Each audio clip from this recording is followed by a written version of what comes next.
الحمد للہ رب العالمین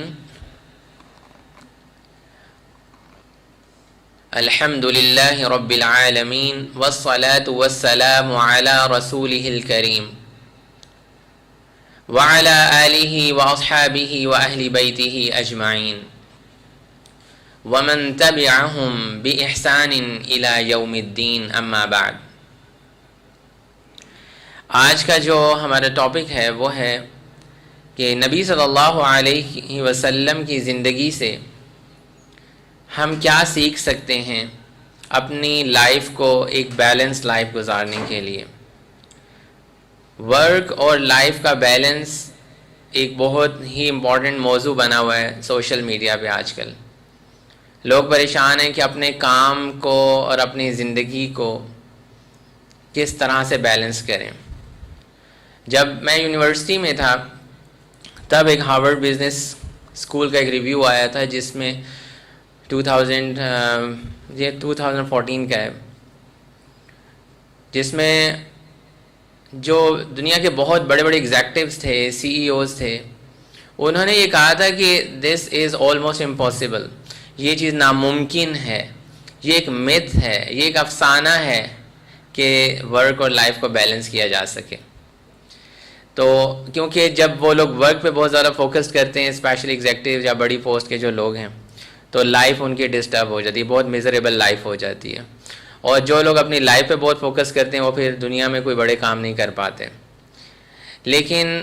قربان جائیں حضرت محمد صلی اللہ علیہ وسلم آقائے دو جہان رحمۃ للعالمین کی زندگی کو، کہ انہوں نے اپنی زندگی میں ہمیں ایک پرفیکٹ ماڈل دکھایا ہے کہ اگر آپ اپنی ورک اور لائف کو بیلنس کرنا چاہتے ہیں، آپ اگر ایک لیڈر ہیں تب بھی، اگر آپ گھر کے سربراہ ہیں، اگر آپ ایک تاجر ہیں، بزنس مین ہیں، اگر آپ کے اوپر بہت لوگوں کی ذمہ داری ہے تب بھی، اگر آپ کے اوپر امت کی ذمہ داری ہے، ہدایت کی ذمہ داری ہے تب بھی، وحی پہنچانے کی ذمہ داری ہے تب بھی، اگر آپ پیرنٹ ہیں تب کیسے کریں گے، اور اگر آپ کی بیٹیاں ہیں، بیٹے ہیں، یا ایک سے زیادہ وائفز ہوں تب بھی، how will you balance your work and life. تو یہ نبی صلی اللہ علیہ وسلم نے اپنی زندگی میں ہمیں کر کے دکھایا۔ تو سب سے پہلے تو میں آپ لوگوں کو یہ بتاؤں گا آج کے اس پروگرام کے اندر کہ ہم یہ جانیں وہ کون سے فیکٹرز ہیں، ہمیں پتہ ہونے چاہیے وہ کون سے فیکٹرز ہیں جن کی بیس پر ہم یہ گیج کر سکتے ہیں یا ہمیں پتہ چلے کہ ورک اور لائف بیلنس کیوں نہیں ہو پا رہے۔ پہلے تو یہ پتہ لگنا چاہیے کہ آج کل کے دور میں وہ کون سے کانٹمپریری ایشوز ہیں اسپیشلی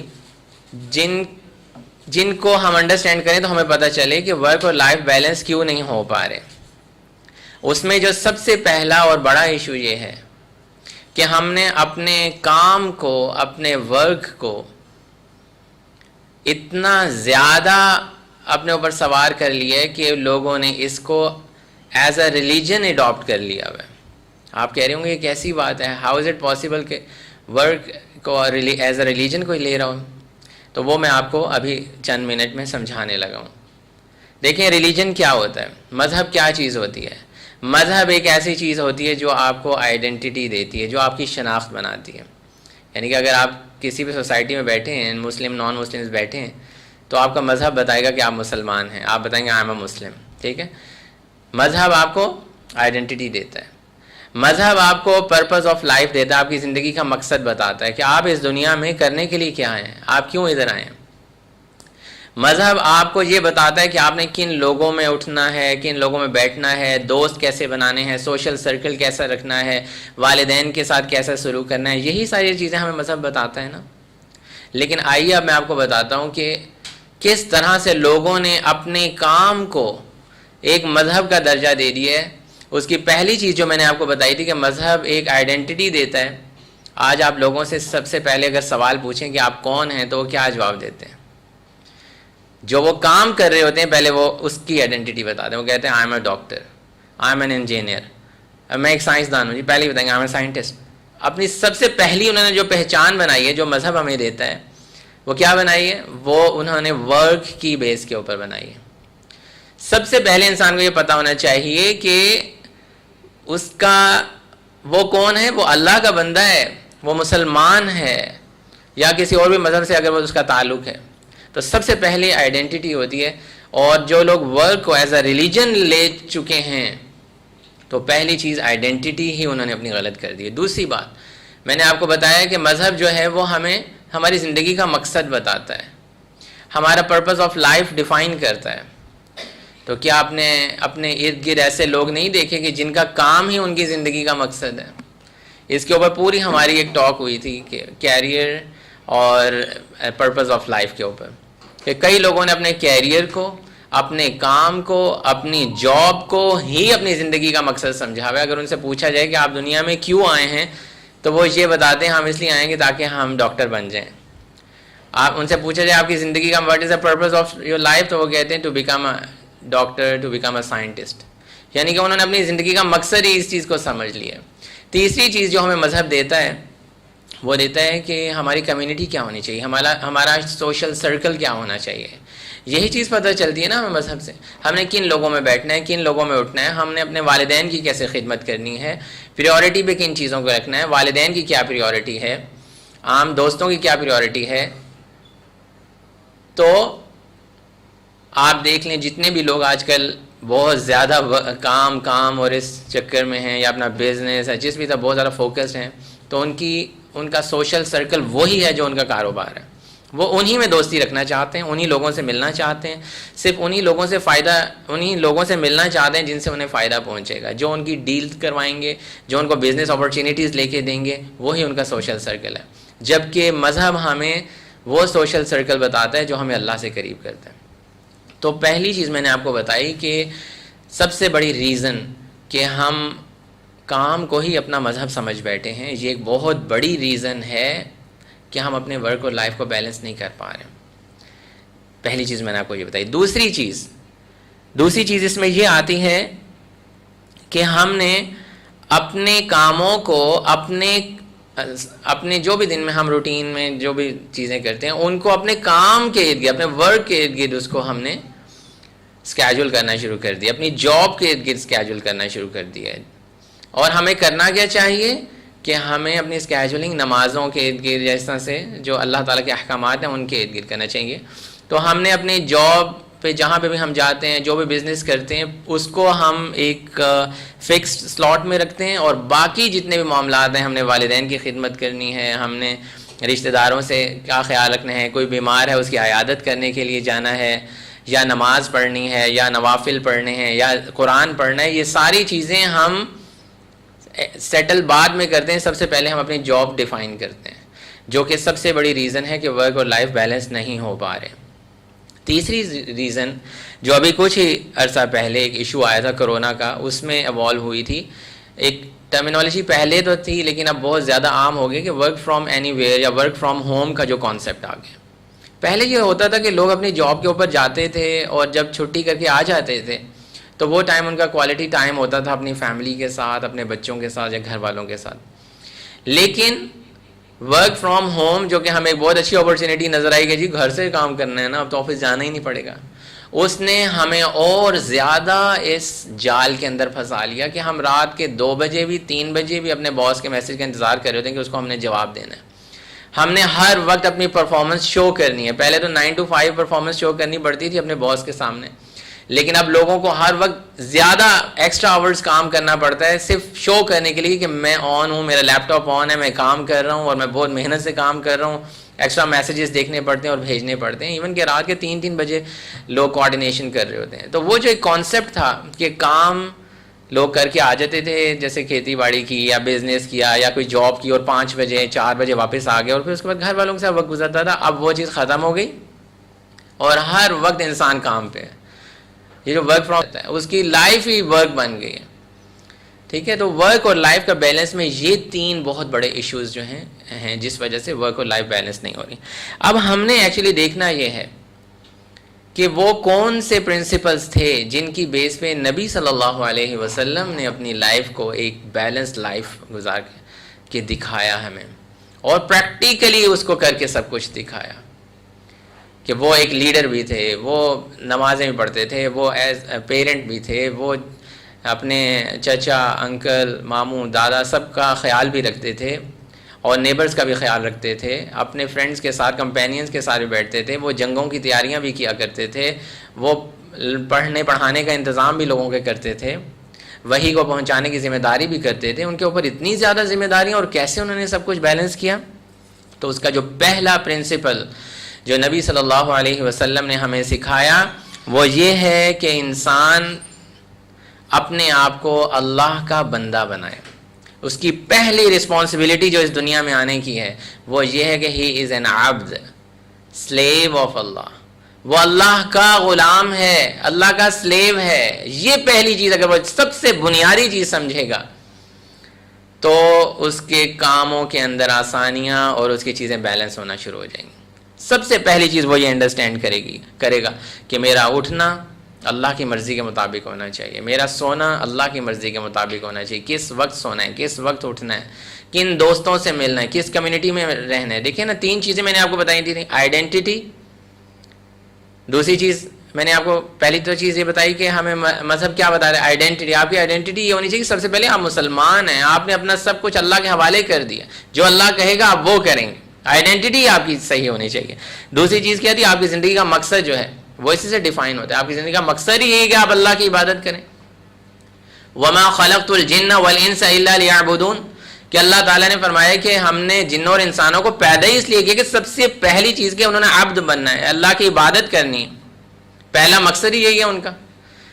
تو یہ چیزیں سب سے بنیادی چیزیں کہ پہلا پرنسپل یہ ہے کہ انسان یہ جانے جو کچھ بھی میں کر رہا ہوں، جاب کر رہا ہوں، بزنس کر رہا ہوں،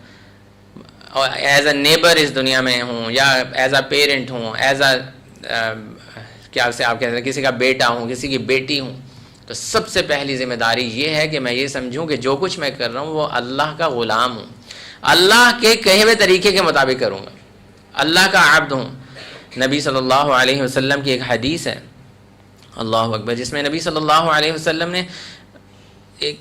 کیا فرمایا، تعیس عبد الدینار، تعیس عبد الدرہم. بدبخت ہے وہ شخص جو دینار کا بندہ بن گیا، یعنی کہ آج کل کی سمپل ورڈنگز میں بدبخت ہے وہ شخص جو پیسے کا بندہ بن گیا ہے، مال کا بندہ بن گیا ہے، جاب کا بندہ بن گیا ہے، انہی چکروں کے اندر بس اسی کی عبادت میں وہ لگا رہتا ہے. تعیسہ کا مطلب یہ کہ رچ، یعنی کہ اللہ تعالیٰ اس کی زندگی ٹیریبل زندگی ہے، سب سے گھٹیا زندگی اس شخص کی ہے جو صرف کس کا بندہ بن گیا، مال کا بندہ بن گیا. آج کل لوگ کہتے ہیں نا او بھائی پیسے تو مل رہے ہیں نا، کام ہو رہا ہے نا تیرا، تو چلا اس کام. نہیں، پہلی چیز یہ دیکھنی ہوتی ہے کہ ہم اللہ کے بندے ہیں کہ نہیں. ٹھیک ہے، تو پہلی چیز کہ انسان، یہ کون سا پرنسپل میں آپ کو بتا رہا ہوں، یہ وہ پرنسپل بتا رہا ہوں جس کی بیس پہ نبی صلی اللہ علیہ وسلم نے فرمایا کہ آپ اپنی لائف کو بیلنس، لائف اور ورک کو بیلنس کر سکتے ہیں. تو اس میں پہلی چیز یہ آئے گی کہ آپ عبداللہ بنیں گے. ٹھیک ہے. دوسری چیز یہ کہ آپ رسپانسبلٹیز اور رائٹس جو اللہ سبحانہ و تعالیٰ نے آپ کی رسپانسبلٹیز رکھی ہیں ان کا خیال رکھیں گے. اللہ تعالیٰ نے آپ کی پہلی رسپانسبلٹی یہ رکھی ہے کہ آپ اللہ تعالیٰ کے ساتھ تعلق بنائیں، اللہ تعالیٰ کو جانیں. جس خالق نے آپ کو بنایا آپ اسی کو ہی نہیں جانتے، آپ کو پتہ ہی نہیں آپ کون ہیں، کیوں بنایا گیا آپ کو، مقصد کیا زندگی کا. پہلی چیز اللہ کے ساتھ تعلق، اللہ کے ساتھ دوستی، اس ذات کے ساتھ بہت اسٹرانگ کنیکشن جب آپ کا بنے گا تب آپ کے لیے آسانی ہوگی کہ آپ اپنے ورک اور لائف کو بیلنس کر سکیں. دوسری چیز، آپ اپنے ارد گرد جو ریلیشن شپس ہیں، لوگوں کے ساتھ جو ریلیشن شپ ہے اس کو، اپنے بہن بھائیوں کے ساتھ، والدین کے ساتھ، ہمسایوں کے ساتھ، راہ گزرتے ہوئے انجانے لوگوں کے ساتھ. اللہ تعالیٰ نے کیا فرمایا، وَاعْبُدُوا اللَّهَ وَلَا تُشْرِكُوا بِهِ شَيْئًا. ایک تو تم اللہ کے ساتھ شرک نہ کرو. وَبِالْوَالِدَيْنِ إِحْسَانًا وَذِي الْقُرْبَى وَالْيَتَامَى وَالْمَسَاكِينِ وَبِذِي الْقُرْبَى وَالْيَتَامَى وَالْمَسَاكِينِ وَقُولُوا لِلنَّاسِ وَبِذِي الْقُرْبَى وَالْيَتَامَى وَالْمَسَاكِينِ وَابْنِ السَّبِيلِ، نہیں 5ویں سپارے کی آیت ہے، وَالْجَارِ ذِي الْقُرْبَى وَالْجَارِ الْجُنُوبِ وَالصَّاحِبِ بِالْجَنبِ وَابْنِ السَّبِيلِ. یعنی کہ اللہ تعالیٰ نے پوری لسٹ گنوائی ہے آپ لوگوں کو کہ اللہ کے ساتھ شرک کرنے کے بعد پھر کیا کرنا ہے، والدین کے ساتھ احسان کرنا ہے، یتیموں کے ساتھ کرنا ہے، مسکینوں کے ساتھ کرنا ہے، راہ گزرتے لوگ جن کو آپ جانتے ہیں ان کے ساتھ کرنا ہے، ہمسایوں کے ساتھ کرنا ہے اور ان میں زیادہ ان کے ساتھ کرنا ہے، ایسے ہمسائے جو آپ کے رشتہ دار ہیں اور ایسے ہمسائے جو آپ کے رشتہ دار نہیں ہیں ان کے ساتھ بھی کرنا ہے، پوری لسٹ گنوائی اللہ تعالیٰ نے۔ یہ ریلیشن شپس کا خیال رکھنا ہے۔ اس کے علاوہ آپ کی رسپانسبلٹی یہ بھی ہے کہ آپ اپنے ساتھ تعلق بنائیں، جسے ہم آج کل کی ٹرمینالوجی میں کہتے ہیں می ٹائم، اپنے ساتھ وقت گزارنے کا موقع ملے۔ اپنے آپ کو اچھا انسان کیسے بنایا جا سکتا ہے، اپنے اندر جو کوتاہیاں ہیں ان کو کیسے دور کیا جا سکتا ہے، اپنا محاسبہ، اپنے بارے میں اپنے آپ سے اپنے بارے میں باتیں کرنا کہ میں ایسا ہوں تو ایسا کیوں ہوں۔ یہ چیزیں، یہ رسپانسبلٹیز جو ہیں ہمیں کیا بتائیں گی کہ اپنے ورک اور لائف کو کیسے بیلنس کرنا ہے۔ تیسری چیز، جب بھی ہم کوئی نیک کام کرتے ہیں، اور نبی صلی اللہ علیہ وسلم کی زندگی سے ہمیں نظر آتا ہے کہ ہم برکت کی طرف جانے والے لوگ ہوں، برکہ سیکنگ پیپل ہوں۔ ہم نیکی کے کام اس لیے کریں کہ اللہ تعالیٰ ہمارے وقت میں برکت ڈالیں گے، ہمارے مال میں برکت ڈالیں گے۔ آپ دیکھ لیجئے، اگر آپ نے نماز نہیں پڑھی اور آپ کوئی، میں تو اپنی اگزامپل دیتا ہوں، نماز لیٹ ہو رہی ہے اور آپ اگر فوکس کر بیٹھیں کسی بزنس ایکٹیویٹی پہ یا کسی بھی پڑھائی کسی ایکٹیویٹی پہ، آپ کی وہ ایکٹیویٹی صحیح نہیں ہوگی، آپ کا آدھے گھنٹے کا کام 1.5 گھنٹے پہ چلا جائے گا، پھر بھی صحیح نہیں ہوگا۔ اینڈ دا برکہ از کہ آدھے گھنٹے کا کام آپ 10 منٹ میں کر کے فارغ ہو جاتے ہیں۔ اللہ تعالیٰ لوگ بھیج دیتے ہیں، اللہ تعالیٰ ایسے لوگوں کو آپ کے وسیلہ بنا دیتے ہیں جو آپ کا کام کر کے چلے جاتے ہیں اور آپ کے لیے آسانیاں ہو جاتی ہیں جب ہم اللہ کے لیے وقت نکالتے ہیں۔ یہ چیز ہوتی ہے برکت، جیسا کہ نبی صلی اللہ علیہ وسلم نے فرمایا تھا نا، یہ حدیث ہے، صحیح حدیث، جس کو آخرت کی فکر شروع ہو جاتی ہے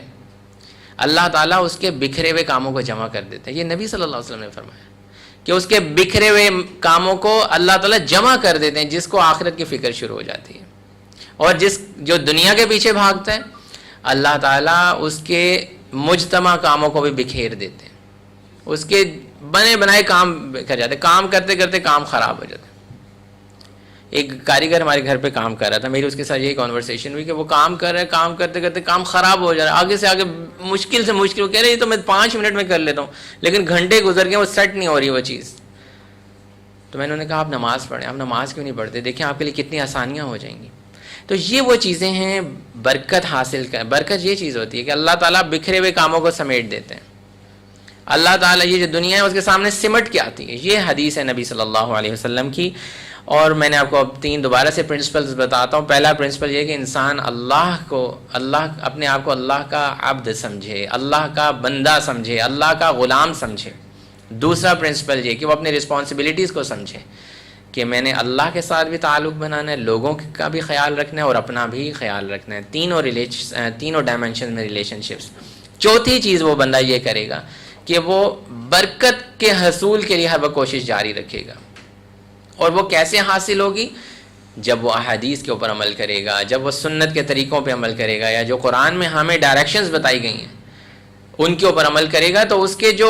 گھنٹوں کے کام ہے وہ منٹوں کے اندر ہوں گے، وہ خود دیکھے گا۔ دس از کالڈ برکہ۔ جو پرانے شیوخ یا علماء گزرے ہیں انہوں نے اپنی زندگی میں اتنی کتابیں لکھی ہیں کہ لوگ آج کل اس کو کیلکولیٹ کر رہے ہیں تو وہ ان کی زندگی سے 3 ٹائم زیادہ ٹائم میں لکھی ہوئی کتابیں، یعنی کہ وہ 50 سال میں وہ کام کر گئے جو 150 سال میں بھی نہیں ہو سکتا۔ What is this? This is called برکت، کہ جب انسان اللہ کے لیے وقت نکالتا ہے تو وہ اتنے کام کر جاتا ہے، ملٹی پلائی ہو رہے ہوتے ہیں اس کے کام، اس کو نہیں پتا ہوتا کہ آگے سے آگے کیسے ملٹی پلائی ہو رہے ہیں، اللہ تعالیٰ اس کے کام کو ملٹی پلائی کرتے ہیں۔ تو یہ 3 چیزیں اپنے ذہن میں رکھیں گے تو پھر ہمیں نبی صلی اللہ علیہ وسلم کی زندگی سے جو ہے وہ نظر آئیں گے کہ نبی صلی اللہ علیہ وسلم کیسے پریورٹائز کر رہے ہیں اپنے کاموں کو، اپنے صبح کی روٹین کو کیسے پریورٹائز کر رہے ہیں، اپنے دوپہر کی روٹین کو، شام کی روٹین کو، ہو کیا رہا ہے ایکچولی ان کی لائف میں۔ یہ 3 پرنسپلز ہمارے ساتھ ساتھ چلیں گے اور ہمیں گائیڈ لائن دیں گے۔ سب سے پہلے میں آپ کو یہ بتاؤں، بہت سارے لوگوں کے سامنے جب ہم خاص طور پہ لبرل لوگوں کے سامنے یہ سوال رکھتے ہیں کہ آئیے ہم آپ کو نبی صلی اللہ علیہ وسلم کی زندگی سے کچھ چیزیں دکھائیں، تو وہ آگے سے آبجیکشن کرتے ہیں، وہ یہ کہتے ہیں ہو یار وہ کن کی تم باتیں سنانے لگے، یہ تو وہ نبی صلی اللہ علیہ وسلم تو ڈیزرٹ میں رہتے رہے، ریگستانوں میں رہنے والے لوگ تھے، ہمارا تو آج کل دیکھیں سسٹم کتنا ایوالو ہو گیا، ہم شہروں میں رہتے ہیں اور یہاں کا سسٹم بالکل ڈفرینٹ ہے، ٹھیک ہے۔ تو یہ ہمارے پہ فٹ نہیں آتی ایگزامپلس جو اس دور کی آپ لوگ ہمیں دے رہے ہیں، جو احادیث ہمیں بتا رہے ہیں، یا آج کل کے پہلی آبجیکشن وہ یہ کہتے ہیں۔ دوسری کہتے ہیں یہ تو 1400 سال پرانی بات ہے، اب تو دیکھیں سائنس اور ٹیکنالوجی کتنی ایوالو ہو گئی، کتنا سسٹم نئے سے نئے آ گئے، تو اب تو بالکل یہ وہ والی جو ایگزامپلس ہیں وہ اب اپلائی نہیں ہوتی۔ پھر وہ یہ کہتے ہیں نبی صلی اللہ علیہ وسلم جو ہے وہ 9 to 5 جاب تھوڑی کرتے تھے، تو ان کے اوپر شاید اتنی رسپانسبلٹیز نہیں تھیں، اس لیے وہ ساری روٹین مینیج کر لیتے تھے۔ اس کے بعد آبجیکشن یہ آتی ہے کہ وہ بہت اسپیشل تھے۔ کچھ لوگ تو یہ کہتے ہیں جب انہیں کوئی دین کی بات بتائی جائے تو وہ کہتے ہیں وہ تو بہت اسپیشل تھے، میں تو نہیں ہوں، وہ تو نبی تھے، ان کو شاید ایکسٹرا پاورز دی ہوئی تھیں یا کیا تھا جس وجہ سے وہ سب کچھ کر لیتے تھے۔ اور پھر خواتین یہ کہتی ہیں کہ وہ تو آدمی تھے، ہی واز اے مین، ہم تو عورتیں ہیں، ہم کمزور ہیں، ہمارے کام اتنے گھروں کے ہیں، تو یہ ایگزامپل جو ہے شاید ہم پر فٹ نہیں آتی۔ تو ان ساری باتوں کا جواب اللہ سبحانہ و تعالیٰ نے قرآن مجید میں دیا، اور اللہ سبحانہ و تعالیٰ نے فرمایا اعوذ باللہ من الشیطان الرجیم لقد كان لكم في رسول الله أسوة حسنة لقد كان لكم في رسول الله أسوة حسنة لمن كان يرجو الله واليوم الآخر وذكر الله كثيرا۔ اللہ سبحانہ و تعالیٰ نے اتنا خوبصورت جواب دیا ہے ہم سب کو، جتنی آبجیکشنز اور جتنے سوالات میں نے آپ کے سامنے اٹھائے اور جو لوگ دیتے ہیں آج کل کے دور میں، کہ تم کوئی بھی ہو، تم کوئی بھی ہو، تم عورت ہو، تم مرد ہو، تم ایک لیڈر ہو، تم ایک کسی بھی پوزیشن میں تم کام کر رہے ہو، تم کسی کے بزنس کے اندر ہیلپ آؤٹ کروا رہے ہو، اپنا بزنس چلا رہے ہو یا کہیں جاب کر رہے ہو، تو یہ یاد رکھو نبی صلی اللہ علیہ وسلم کی زندگی تمہارے لیے اسوۃ حسنہ ہے، ایک best most successful ever model ہے جو ہم تمہارے سامنے پیش کر رہے ہیں۔ لیکن یہ کن لوگوں کے لیے ہوگا؟ لمن کان یرجو اللہ والیوم الآخر، یہ ان لوگوں کے لیے ہوگا جن کی امیدیں اللہ سے ہیں، جو اپنے ورک اور لائف کو بیلنس کرنا چاہتے ہیں کہ اللہ ہی ہماری مدد فرمائے گا، اور آخرت کی طرف جن کی امیدیں لگی ہوئی ہیں۔ وَذَكَرَ اللَّهَ كَثِيرًا، اللہ تعالیٰ کو بہت زیادہ یاد کرنے والے جو لوگ ہوں گے اور آخرت کی طرف توجہ رکھنے والے ہوں گے، آخرت کی طرف رجوع کرنے والے ہوں گے، ان لوگوں کے لیے یہ بیسٹ ماڈل ہوگا۔ ٹھیک ہے، اللہ تعالیٰ دیکھیں ایک طریقہ سمجھاتے ہیں اور پھر اس کے بعد بتا رہے ہیں کن لوگوں کے لیے۔ یہ بہت امپورٹنٹ چیز ہے، اگر ہم نے اپنے آپ کو ان لوگوں میں سے بنایا کہ جن کی امیدیں اللہ سے ہیں، جو میں آخرت پہ امید لگائے بیٹھیں کہ اس دن ہمیں حساب جب ہوگا تو ہمارے لیے بڑی آسانیاں ہوں گی، جو اللہ کو یاد رکھتے ہیں بہت زیادہ، ان کے لیے نبی صلی اللہ علیہ وسلم کی زندگی میں، ان کی روٹین میں آپ کو ایک مکمل پرفیکٹ ماڈل نظر آئے گا، اور اس کو آپ ابھی میں آپ کو بتاؤں گا انشاءاللہ، آپ اس میں دیکھیں گے کہ بہت ہی فلوئڈ قسم کا ماڈل ہے، بہت ہی فلیکسیبل قسم کا ماڈل ہے جو ہر شخص اپلائی کر سکتا ہے۔ اس میں ایسی کوئی ریجڈ چیز نہیں آئے گی کہ وہ ایسے کر رہے ہیں تو ایسے ہی کر رہے ہیں، کھانے میں یہ چیز کھا رہے ہیں تو ایسے ہی کھا رہے ہیں، ایسا نہیں ہے۔ تو سب سے پہلے میں آپ کو یہ بتاتا چلوں کہ دیکھیے کیا ضرورت ہے ہمیں یہ روٹین سمجھنے کی۔ آپ میں سے سب لوگ کسی نہ کسی پرسنالٹی کو امیلیٹ کرتے ہوں گے، ہم لوگوں بچوں کو بھی کوئی پرسنالٹیز پسند ہوتی ہیں، کسی کا کوئی آئیڈیل ہوتا ہے، اور جب ہمیں کوئی شخص پسند ہوتا ہے، کوئی بھی پرسنالٹی پسند ہوتی ہے تو ہم کیا چاہتے ہیں؟ ہم کہتے ہیں ذرا ہمیں پتہ چلے یہ اس کا گھر کیسا تھا، گھر اندر سے کیسا ہے، کیسے رہتا ہے، اس کی وائفز ہیں، اچھا یہ ان کے ساتھ کیسے وقت گزار رہے ہیں، اور کھاتا کیا ہے، پیتا کیا ہے، رہن سہن کیا ہے، کتنے بجے سو کے اٹھتا ہے۔ اگر یہ اتنا سکسیزفل آدمی ہے، اس کا بزنس پوری دنیا میں ہمیں نظر آ رہا ہے، کوئی بہت بڑی ملٹی نیشنل کمپنی کا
گھر کو اس نے دیکھنا ہے، نیشن کو اس نے دیکھنا ہے،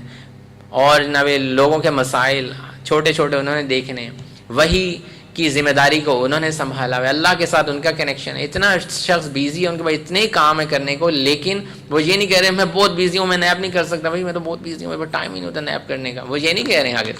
وہ نیپ لیتے تھے اس وقت۔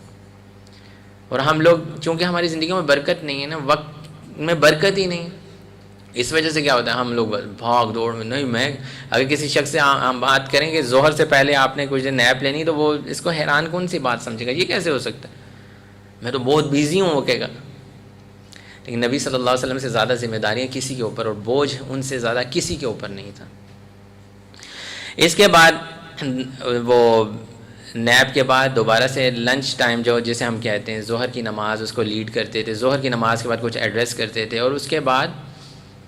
اگر کوئی کھانا لے کے آ جائے، ان کے لیے کوئی گفٹ لے کے آ جائے، ان کے سامنے پیش کر دے تو وہ کھا لیا کرتے تھے۔ اور عموماً ان کا جو دوپہر کا کھانا جو ہوتا تھا وہ صحابہ کے ساتھ، کمپینینز کے ساتھ، یا سم ٹائم فیملی میں اگر گھر پہ کھانا ہے تو گھر والوں کے ساتھ ہوتا تھا، اور کوئی گیسٹ آ جاتے تھے ان کے ساتھ کھانا ہوتا تھا۔ اور لنچ کے بعد نبی صلی اللہ علیہ وسلم عصر کی نماز کی تیاری کرتے تھے، اور عصر کی نماز جو ہوتی تھی، عصر کا جو ٹائم ہوتا تھا، وہ ان کے جو دن کا سمجھ لیں کہ عصر کے بعد ان کے وائنڈنگ سٹارٹ ہو جاتی تھی، کاموں کو اکٹھا کرنا شروع کر دیتے تھے وہ عصر کے بعد، کیونکہ جو شخص رات کو وقت پہ سوئے گا وہی اٹھ سکے گا نا اگلے دن وقت کے اوپر۔ تو ان کے جو کام جتنے بھی تھے وہ عصر کے وقت، یعنی کہ جیسے ہم 4-5 بجے کا ٹائم کہتے ہیں، اس وقت انہوں نے اپنے سارے کاموں کو کمپلیٹ کرنے کی کوشش کرتے تھے، اور پھر گھر تشریف لاتے تھے اپنی فیملی کے ساتھ، ان کا کوالٹی ٹائم گزرتا تھا، ان کی وائفز تھیں، ان کے حقوق تھے وہ ادا کرتے تھے، بچوں کے ساتھ کھیلتے ہوئے بھی ہمیں وہ نظر آتے تھے۔ ایسے نہیں تھا کہ اگر کسی اتنی زیادہ رسپانسبلٹیز ہیں تو شاید رات 12 بجے تک وہی کام ہی کرتے چلے جا رہے ہیں، ایسا نہیں ہے، وہ اب گھر آ گئے، ان کے کام انہوں نے جتنے اللہ کی توفیق سے ہوئے کیے، اور باقی فیملی کو انہوں نے ٹائم دیا۔ اور اس کے بعد نبی صلی اللہ علیہ وسلم مغرب کی نماز، اور مغرب کی نماز کے بعد ان کا جو ایک سمجھ لیں کہ آفیشیل ایک گھر کے اوپر جو صحیح، جیسے آپ فاسٹنگ کہہ لیں، افطاری کہہ لیں، کھانا کہہ لیں رات کا، وہ مغرب کے وقت ان کا ہوتا تھا، اور وہ کھاتے تھے، اور وہ بھی کوئی بہت لگژری قسم کا کھانا نہیں ہوتا تھا، ڈیٹس ہوتی تھیں، ملک ہو گیا، کوئی ایسی چیز ہوگی تاکہ ان کی صحت برقرار رکھے۔ ایک چیز ہم یہ دیکھ رہے ہیں کہ آپ ان کا کھانے کے اراؤنڈ ان کے ڈے کی پلاننگ نہیں ہے، ہمارے سارے دن کی پلاننگ کھانے کے ارد گرد ہوتی ہے یا کام کے ارد گرد ہوتی ہے۔ اتنے بجے کھانا کھاؤں گا پھر میں وہاں جاؤں گا، اتنے بجے پھر یہ ہوگا، پھر وہاں چائے پیوں گا، پھر یہ کروں گا۔ ان کی پلاننگ میں کھانا جو ہے وہ لیسٹ پیورٹی کے اوپر ہے۔ تو یہ چیزیں ہمیں دیکھنی ہے کہ ہمیں اگر کھانا ہے اور ڈائٹ لینی ہے، کرنی ہیں یہ چیزیں سارے، لیکن اصل چیزیں کیا ہیں کہ ہم نے نمازیں وقت کے اوپر پڑھنی ہیں، جماعت کے ساتھ پڑھنی ہیں، مسجد جا کے پڑھنی ہیں۔ یہ وہ چیزیں جن کے اراؤنڈ ہماری ساری پلاننگ ہونی چاہیے۔ اگر آپ کا دوپہر کا کھانا ہے تو آپ نے اس کو ایسے طریقے سے پلان کیا ہوا کہ میں ظہر کے بعد کھاتا ہوں یا ظہر سے پہلے کھاتا ہوں، لیکن کھانے کی وجہ سے نماز ہر روز ڈسٹرب نہیں ہوتی۔ تو ایک چیز میں آپ لوگوں کو یہ بتانا چاہتا ہوں کہ عشاء کی نماز جو ہوتی تھی وہ نبی صلی اللہ علیہ وسلم کی ایسی نماز ہے جس کے بعد پھر وہ بہت زیادہ وقت نہیں گزارتے تھے۔ ہمارے ہاں تو عشاء کے بعد پھر ایک نئی روٹین شروع ہو جاتی ہے، عشاء میں پڑھ لوں، پھر تو میں نے 3 گھنٹے کی مووی دیکھنی، پھر میں سوؤں گا۔ عشاء کے بعد وہ سونے کی تیاری کرتے تھے، کیونکہ جو شخص عشاء کے بعد وقت پہ سوئے گا اور باتوں میں اور لغویات میں وقت نہیں گزارے گا، وہی صبح وقت پہ اٹھ سکے گا۔ بہت بڑا فتنہ جو آج کل کے دور میں آ گیا وہ ایک موبائل فون آ گیا، کہ ہم لوگ عشاء کی نماز کے بعد یا بیڈ پہ جب بھی بیڈ ٹائم ہمارا شروع ہوتا ہے اس میں اذکار کرنے کے بجائے یا کوئی تلاوت سننے کے بجائے یا کوئی قرآن پڑھنے کے بجائے ہم لوگ موبائل پکڑ لیتے ہیں، اور پھر وہ گھنٹوں ویڈیوز آگے سے آگے چلتی رہتی ہیں، کوئی ٹک ٹاک چل رہی ہیں، وہ چیزیں چل رہی ہیں، جس سے ہمارے اندر اتنی لائٹ ایبزارب ہو رہی ہوتی ہے کہ ہماری نیند بھی ڈسٹرب ہو جاتی ہے، خراب ہو جاتی ہے، پھر صبح وقت پہ بھی اسی وجہ سے نہیں اٹھا جاتا۔ یہ ایک بہت ہی خراب قسم کی روٹین ہے کہ ہم عشاء کے بعد فضول قسم کی باتوں میں شامل ہو جائیں، دوستوں کی گیدرنگ عشاء کے بعد رکھیں، ہاں بھئی عشاء کے بعد میں آؤں گا پھر ہم بیٹھیں گے گپ شپ کریں گے۔ یہ اس شخص کی نشانی ہے کہ اس کو فجر کے ساتھ کوئی لنک نہیں ہے، تہجد تو دور کی بات ہے، فجر بھی اس نے نہیں پڑھنی۔ جس شخص کو اپنی فجر کی فکر ہے، نماز کی فکر ہے، وہ رات کو جلدی سے جلدی سونے کی کوشش کرے گا، وہ اپنے کام پہلے سے عشاء سے پہلے وائنڈ اپ کر لے گا، کیونکہ عشاء کی نماز اس کی آخری وہ ہونی چاہیے جو بھی اس نے ایکٹیویٹی کرنی، اور اس کے بعد وہ سو جائے۔ تو یہ ایک بہت امپورٹنٹ چیز ہے، اگر یہ ہیبٹ ہم لوگوں کے اندر ڈیولپ ہو چکی ہے، اس کو فوری طور پر ختم کرنا چاہیے کہ عشاء کے بعد موبائل فون بند کر دینا چاہیے، گھر کے کمرے میں سائڈ پہ کر کے رکھ دینا چاہیے کہ اس کو اب میں نہیں پکڑوں گا سونے کے وقت، کیونکہ یہ آپ کی 1-1.5 گھنٹہ تو ایسے ہی کل کر دے گا، اور پھر اس کے بعد آپ کی نیند بھی ڈسٹرب ہو جائے گی، ساری رات آپ کو خواب بھی آئیں گے۔ دیکھیں آپ اذکار کر کے سوئیں گے، اللہ کا نام لے کے سوئیں گے تو اچھے خواب آئیں گے، اللہ تعالیٰ کی رحمت سارے رات فرشتے۔ کیا نبی صلی اللہ علیہ وسلم نے بتایا کہ رات کو سونے سے پہلے باوضو ہو کے سویا کرو، کیونکہ اللہ تعالیٰ جو شخص باوضو ہو کے سوتا ہے، اللہ سبحانہ وتعالیٰ ایک اسپیشل فرشتہ نازل کرتے ہیں اس شخص کے لیے جو اس بستر میں اس کے ساتھ ہوتا ہے، وہ ساری رات اس کے لیے دعائیں کرتا رہتا ہے۔ جی ہمیں منظور ہے یا یہ منظور ہے کہ ساری رات بس ایسی چیزیں ہم سن کے سوئے ہیں، کانوں میں میوزک لگا کے سوئے ہیں، یا ایسی ویڈیوز دیکھ کے آخر کار موبائل ہاتھ سے گر جاتا ہے، ہم کہتے ہیں اچھا اب مجھے نیند آ گئی چلو میں سو جاؤں۔ تو رات کو ہمارے پر رحمتیں اور برکتیں کیسے نازل ہوں گی، اور صبح فجر کے وقت خود بخود آنکھ کیسے کھلے گی۔ تو یہ چیزیں اپنی رات کی روٹین کو ہمیں بہت زیادہ سیٹ کرنے کی ضرورت ہے، اور خاص طور پر عشاء کی نماز اگر آپ تھوڑا ڈیلے کرنا چاہیں تو آپ ڈیلے کر سکتے ہیں۔ عشاء کی نماز ڈیلے پڑھنا بہتر ہے، لیکن اس کے بعد کوئی ایکٹیویٹی نہیں ہونی چاہیے، اس کے بعد صرف آپ کی سونے کی ایکٹیویٹی ہونی چاہیے۔ تو یہ کچھ میں نے آپ کو بتایا کہ نبی صلی اللہ علیہ وسلم کی جو ایک نارمل آفیشیل ڈے ہوتا تھا وہ کیسے ہوتا تھا، شروع کب ہوتا تھا اور اینڈ کب ہوتا تھا۔ ہمارے لیے سوچنے کی بات یہ ہے کہ ہم اس کو کیسے اپلائی کر سکتے ہیں، یہ بڑی ضروری چیز ہے۔ اچھا، اس سارے سسٹم کے اندر ایک چیز ہمیں سمجھنی ہے، وہ یہ ہے کہ ہمیں یہ انڈرسٹینڈ کرنا ہوتا ہے کہ ہمارے سب سے زیادہ انرجیز دن میں کس وقت ہوتی ہیں ہمارے اندر، اور کس وقت ہم بہت ڈاؤن ہوتے ہیں۔ تو جس وقت ہم ڈاؤن ہوتے ہیں وہ ہمیں دن کے وہ حصے مارک کر لینے چاہیے۔ مثال کے طور پہ میں دوپہر 2 بجے سے 4 بجے تک کچھ ڈاؤن فیل کرتا ہوں، لیکن صبح کے وقت فریش ہوتا ہوں 10 بجے 11 بجے 12 بجے، بہت ہمیں اپنے وہ ٹائمنگز نکالنی ہوتی ہیں، اور جو ہمارا سب سے پیک آورز ہوتے ہیں ان میں ہمیں اپنے کاموں کو جلدی سے جلدی کر لینا چاہیے اور ان کو ڈیلے نہیں کرنا چاہیے، کیونکہ ہم اپنے اصل آورز ویسٹ کر دیتے ہیں اور پھر ڈاؤن ٹائم شروع ہو جاتا ہے، اس وقت ہم سے کوئی بھی کام صحیح طریقے سے نہیں ہوتا، اور اس میں پھر لڑائیاں جھگڑے اور دوسروں کے ساتھ ہمارے بہت کانفلکٹس بھی ہوتے ہیں۔ اور دوسری بات ہے، کسی بھی روٹین گزارنے میں اس چیز کا خیال رکھنا چاہیے کہ جن لوگوں کے ساتھ آپ وہ روٹین گزار رہے ہیں ان کے پیک آورز کون سے ہیں جن میں وہ ہیلدی فیل کرتے ہیں اپنے آپ کو۔ آپ تو اپنے حساب سے ہیلدی یا بہت ایکٹیو فیل کر رہے ہیں اپنے آپ کو، لیکن جن کے ساتھ آپ کا گھر والوں کے ساتھ وقت گزر رہا ہے، بچوں کے ساتھ وقت گزر رہا ہے، ہو سکتا ہے وہ اس وقت بہت ڈاؤن فیل کر رہے ہو۔ آپ گھر گئے، آپ کہہ رہے ہیں ہمیں یہ چیز بنا کے دو، ہمیں یہ کھانا ہے، ہمیں وہ کھانا ہے، لیکن دوسرا شخص بہت ڈاؤن فیل کر رہا ہو، تو اس طرح سے آپ کے کانفلکٹ شروع ہو جاتے ہیں بہت زیادہ۔ دیکھیں نبی صلی اللہ علیہ وسلم نے پوچھا کہ کچھ کھانے کو ہے، نہیں ہے، تو انہوں نے روزہ کہا کہ I'm fasting۔ کیوں؟ کیونکہ وہ اپنے گھر والوں میں بہت زیادہ، ہو سکتا ہے اس وقت گھر والوں کا صبح نہ وہ موڈ ہو کھلانے کا، یا کچھ تھکے ہوئے ہوں، یا کوئی بھی روٹین ہو سکتی ہے۔ جب بھی آپ نے اپنی لائف کی روٹین پلان کرنی ہے تو وہ کچھ لوگوں کے ساتھ، کچھ لوگوں کے ارد گرد ہوگی، تو دوسرے لوگوں کے انرجی لیول کا بہت خیال رکھنا ہے۔ آپ سمجھ لیں کہ میں فل انرجی کے ساتھ ہوں، میں اس وقت فریش ہوں، تو باقی سارے بھی فریش ہیں، میں کسی کا مذاق اڑا لوں، کسی کو کچھ کہہ دوں، نہیں، ہو سکتا ہے وہ اس وقت ڈاؤن فیل کر رہا ہوں۔ تو یہ چیزیں کہ اپنے ڈے کو پلان کرتے وقت نبی صلی اللہ علیہ وسلم کے سنت طریقے کو اپنے ذہن میں رکھیں۔ ایک چیز جو میں آپ لوگوں کو یہ کہوں گا کہ سنت کو کبھی بھی یہ نہ سمجھیں کہ دیکھیں وہ کہتے ہیں نا، وہ ایک بہت مشہور سی سینگ ہے، نماز میں کئی لوگ سنتیں نہیں پڑھتے، کچھ لوگ فرض پڑھتے ہیں، تو وہ کہتے ہیں نا یہ لوگ سنتیں چھوڑ دیتے ہیں سنت سمجھ کے، اور میں سنت اس لیے پڑھتا ہوں کہ یہ سنت ہے، یعنی کچھ لوگ سنت کو یہ سنتیں ہیں نا اس لیے چھوڑ دیتے ہیں، لیکن کچھ لوگ سنت کو اس وجہ سے پڑھتے ہیں کہ یہ سنت ہے، اس کو تو میں نے چھوڑنا ہی نہیں۔ تو یہ آپ پہ ڈیپینڈ کرتا ہے آپ کس چیز کو کتنا ویلیو کر رہے ہیں۔ جو نبی صلی اللہ علیہ وسلم کی زندگی ہے، سنتیں اور یہ چیزیں، نماز میں پہلے 4 سنتیں ہیں، بعد میں 2 سنتیں، ان کے کیا مقاصد ہیں، اللہ تعالیٰ نے اس میں کیا کیا حکمتیں رکھی ہیں، اس میں کتنی برکات رکھی ہیں، تو ان کو سنت سمجھ کے کرنا، اور واقعی سنت سے ہمیں کیا برکات ملتی ہیں، برکات کا کیا حصول ہوتا ہے، وہ کرنے سے ہماری زندگی کے اندر برکات آئیں گی۔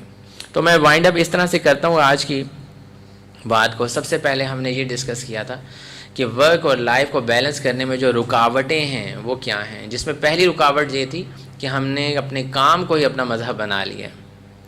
ٹھیک ہے، یہ میں نے آپ کو بتایا. اور وہ کام کو مذہب کیوں بنایا تھا، اس میں پہلی چیز ہم نے اپنے کام کو ہی اپنی آئیڈینٹی بنایا ہے، اپنے کام کو ہی اپنا پرپز آف لائف بنایا ہے، اپنے کام کو ہی اپنا کمیونٹی بنایا کہ ہمارے ارد گرد لوگ ہیں، جو کچھ بھی سب ہمارے کام سے ریلیٹڈ ہی ہونا چاہیے.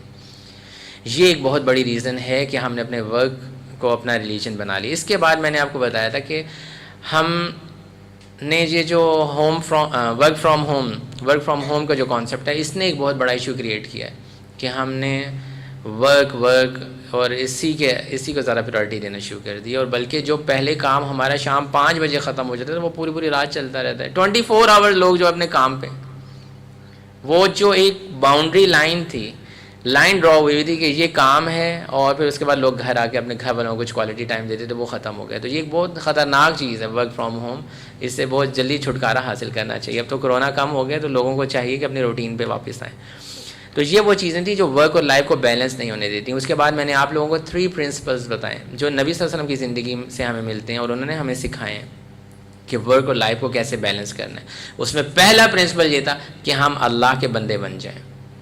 ہم اپنے آپ کو تصور کریں کہ ہم اللہ کے بندے ہیں، عبد ہیں، سلیو ہیں اللہ کے. پہلا پرنسپل یہ تھا. اور اس کے بعد میں نے آپ کو یہ بھی بتایا تھا کہ ہمیں یہ دیکھنا ہے کہ ہماری روٹین نمازوں کے ارد گرد ہونی چاہیے، کام کے ارد گرد نہیں ہونی چاہیے. جو بھی ہم دنیا کا بزنس کریں، جو بھی جاب کریں، پڑھیں، یونیورسٹی جائیں، اسکول جائیں، ہمارے سارے ڈے کی جو پلاننگ ہے وہ نمازیں فکس سلاٹس میں ہوں گی، اور ہم اپنی ٹائمنگ کو سیٹ کریں گے. بجائے یہ کہ ہم اپنے کام کو پہلے سیٹل کریں اور پھر نمازوں کو ادھر ایڈجسٹ کریں. جب میں آؤں گا تو نماز پڑھ لوں گا، جب میں وہاں پہنچوں گا تو اگر جس نماز کا ٹائم نہیں، ہمیں ایگزیکٹلی پتہ ہونا چاہیے. اگر میں تو ابھی کیا ٹائم ہو رہا ہے، نماز عصر ہے فار ایگزامپل، وہ کتنے منٹ بعد ہونے والی ہے، میں کدھر پہنچوں گا تو کون سی مسجد مجھے ملے گی. جس انسان کو یہ فکر لاحق ہو جاتی ہے، جو میں نے آپ کو حدیث سنائی تھی، اللہ تعالیٰ اس کے کاموں کو سمیٹ دیتا ہے. تو اپنی پلاننگ جو بھی آپ ڈے کی کر رہے ہیں، ایگزامز کی پلاننگ کر رہے ہیں، اپنی جاب کی پلاننگ کر رہے ہیں، اپنے بزنس کی پلاننگ کر رہے ہیں، اس میں اس چیز کا خیال رکھیں کہ آپ نمازوں کو فکس سلاٹس میں رکھیں گے، اور باقی اپنے جو پیک آورز ہیں جن میں آپ زیادہ ہیلدی اور ایکٹیو فیل کرتے ہیں، ان کے اندر آپ اپنے کام کریں گے. اور میں نے آپ کو یہ بتایا کہ برکت کا حصول ہماری پہلی پریورٹی ہونی چاہیے.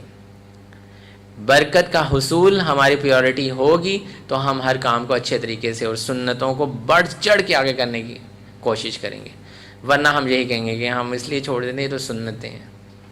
ٹھیک ہے. ورنہ ہم یہ کہیں گے کہ ہم اس لیے کرتے ہیں کہ یہ سنتیں ہیں، ہم اس لیے پڑھتے ہیں کہ یہ سنتیں ہیں، نبی صلی اللہ علیہ وسلم نے پڑھی تھی. وآخر دعوانا ان الحمد للہ رب العالمین. سبحانک اللہم وبحمدک نشہد ان لا الہ الا انت نستغفرک ونتوب الیک.